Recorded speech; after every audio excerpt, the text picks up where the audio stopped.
Salary ఒక 10,000 అయితే మేము రెంట్ కట్టేది 5,000, కరెంట్ బిల్ కట్టేది 350 రూపాయలు. మేము కాల్చుకుంటే టూలర్ ఛార్జ్ అని, ఆ ఛార్జ్ అని, ఈ ఛార్జ్ అని మొత్తం కలిపి 1000 రూపాయలు మేము కడుతున్నాము.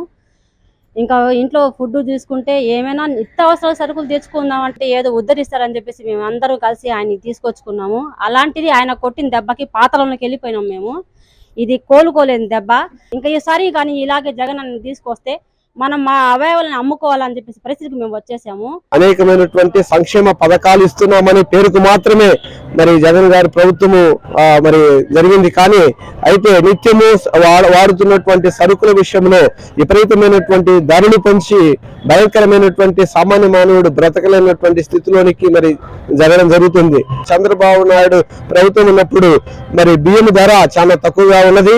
అయితే జగన్ గారి ప్రభుత్వం వచ్చిన తర్వాత బియ్యము మరి భయంకరంగా రేటు పెరగడం జరిగింది. నిత్యావసర వస్తువులు ప్రతి ఒక్కటి కూడా ధరలు బాగా పెరిగిపోయినాయి.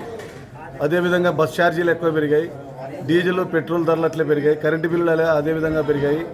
మరి అదేవిధంగా ప్రతి ఒక్క దానిలకు ధరలు పెంచుతూ ప్రజలను అడ్డీ ఎరగొట్టడం జరిగింది వైఎస్ఆర్ ప్రభుత్వము.